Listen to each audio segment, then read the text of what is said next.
it's changing, you know. But it's black people have such colorful hair where there's so many different textures and there's so many things that you can do with your hair. Right. I had somebody tell me in my classroom, you know, if you keep wearing your hair in all different styles, we don't know which way is your hair. You know, I said, who cares? I said, that's a good thing about black people's hair. It's so versatile. You can wear it in different styles. I can wear extensions. I can wear it straight one day and wear it long one day. I can wear it nappy one day and wear it pressed another day. I can wear it dreaded and then cut it off. You know, we can just design our hair to wear it any type of way we want to wear it, you know. Well, you know, it's interesting how you see people torturing other people about their hair. Like you know, when pros, like I remember people said, well, look, she's straightening her hair because she's buying into a white man's thing. Well, that may have been partially so, but maybe she just wanted to blow it dry because it was easier for her or whatever. And I see the little tearing apart or the acceptance or the rejection acceptance by depending on which part, and everything has its own little cultural context. Exactly, yeah, because you have this corporate cultural context, you know, where your hair should be straight.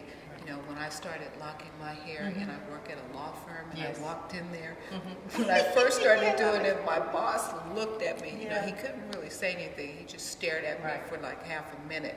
And I knew he was looking at my hair, but I didn't care because I get tired of going to the beauty shop and sitting there for 4 hours waiting to get my hair done. Then they put these chemicals on my hair and then my scalp is burning, you know. And I'm like, then your hair starts feeling really thin. And when I started locking my hair, I'm like, it just feels so thick and natural, you know, and it grows faster. When you're perming it, you know, if you don't really take care of it or you have to wake up and flat iron it and curl it, all of that is time consuming and it's damaging to your hair, you know. So if they were going to say something to me critical about wearing dreadlocks at work, you know, I was going to tell them, hey, this is a natural thing for me. If you want to pay for me to get my hair done every 2 weeks, then that's fine. But I'm leaving it just like this, and I'm happy with it like this. Yeah, it's really, you know what happened to me? I never forget when I was in high school, you talk about perming your hair. I think it was about the 9th grade when my mom took me to have my hair. She said, oh, you know, you're always fighting with your hair. Go get a perm. So I went and had the perm, had the steam set, had that whole Farrah Fawcett thing going on. and so, you know, did that for a while. It was pretty much of a pain. But about my junior year in high school, I said, I'm going to get all this cut. I'm getting a fro. So I remember my mother saying, well, okay. And the amazing part about it was the people. There were people who reacted to me so differently. The same people you saw the day before were like, whoa, you know, and all of a sudden people, you know, I was a bit of a sheltered square if there ever was one. But now all of a sudden it was like, hey, what's up? You know, and like, oh now you were real cool because and then, you had and then I go to a party and now people are passing me joints. I'm like, no, I don't smoke. No, you don't, you know. And people thought I knew things, and I mean, I was just so, how can I say, grew up in a very sheltered community, right? And I was so naive, it's scary. And so people were, I said, I don't really know what they were talking about, but I was like, and then they were like, no, she doesn't know what I'm talking about. No. But people made assumptions about me because of my hair. People who would not talk to me before were talking to me now, and people who used to maybe talk to me were talking less to me because they assumed that I was, you know, and I was just totally not getting it because, you know, I would forget about my hair and I would just, what would remind us, like, what's up with that, you know, and then it's, oh, okay, and, you know, all of a sudden I started getting like, you know, sister, you know, and I thought I was the same person I was the day before. I would have liked to ride on Sister then. I wouldn't get it. But it's very, you know, peculiar how, you know, this whole perception of things go, which can, you know, your hair can symbolize something or it can't. doesn't, or you know, it could be just it could, you know, mine is a thing of convenience. You know, it's I wanted to have my hair braided like yours and stuff, but they said it's too tugging. I was losing hair. They said no, you can have 2 braids, so that's what I did. But yeah, that's true. Hair is very symbolic. yeah, it's symbolic, or it doesn't have to be. It could be just, you know, I need easy. But people make it symbolic. Yeah, they do. Yeah, you know. They do. And it can either open or shut doors for you. Right. Exactly. And yeah, and that has, when you were talking about in your work, it can have huge ramifications for you. Maybe less so now than it did in the past. We're probably a lot freer than we were earlier on in terms of corporate white America. Right. What we can walk into, they're more used to seeing these now.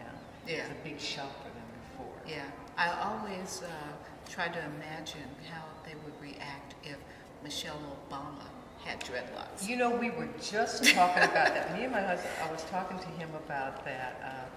One of the daughters, she had her hair in kind of braids. She looked so cute. Yeah. And I said, you know, if she rolled up there with fro or, you know, some dreadlocks, they would have a heart attack. Oh, yes, they would. Even black folks were going, no, not now, Michelle, not now. Wait a little while. Wait till we get up there.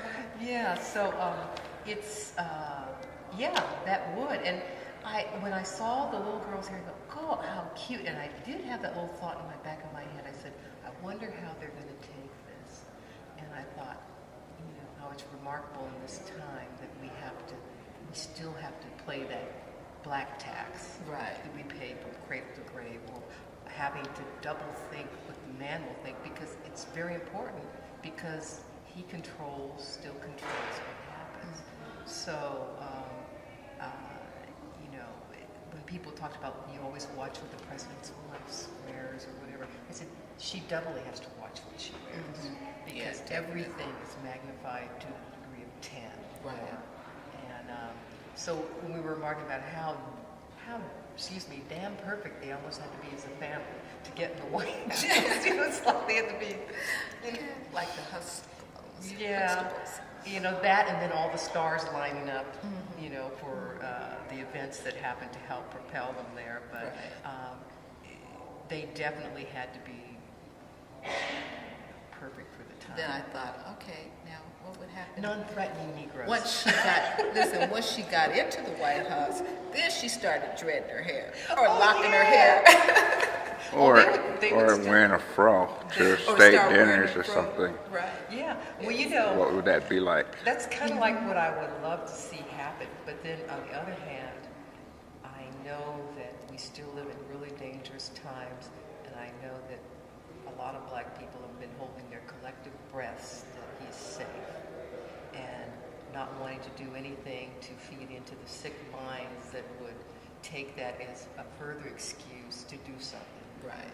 So, you know, it's sort of like I find myself like, oh, you know, God, I hope they didn't see that. I hope they're not going to take that and do something. You know, like, you know, just that whole fear element and how sad that is.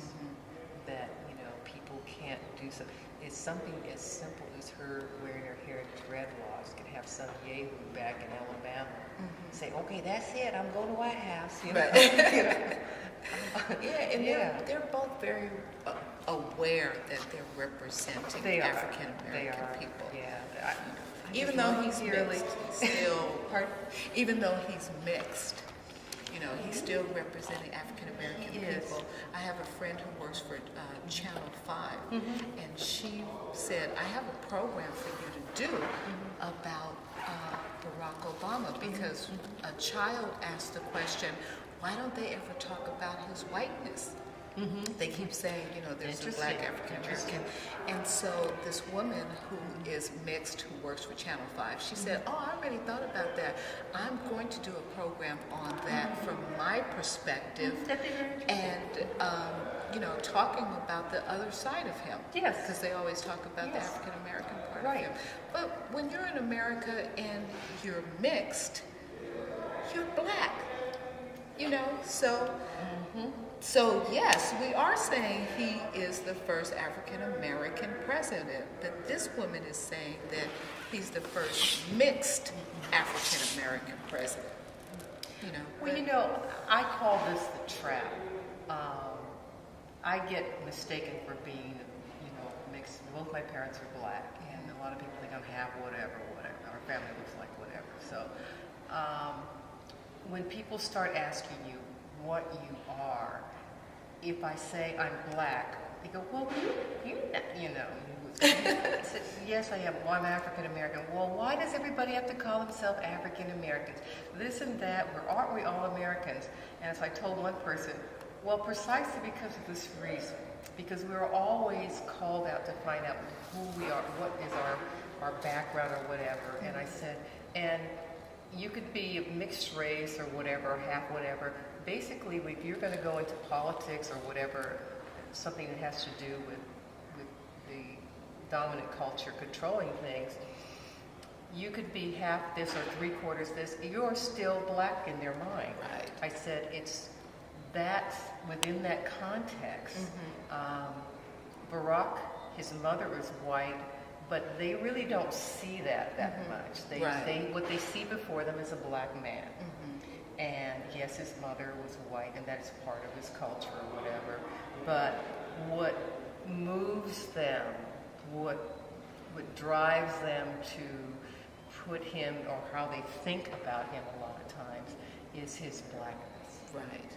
And so, in an ideal world, you know, the truth is that he is half of each. But perception, like they say, is one thing. Perception is everything, and the perception is so skewed that that's how it is, and it's the reality that we have to dance in.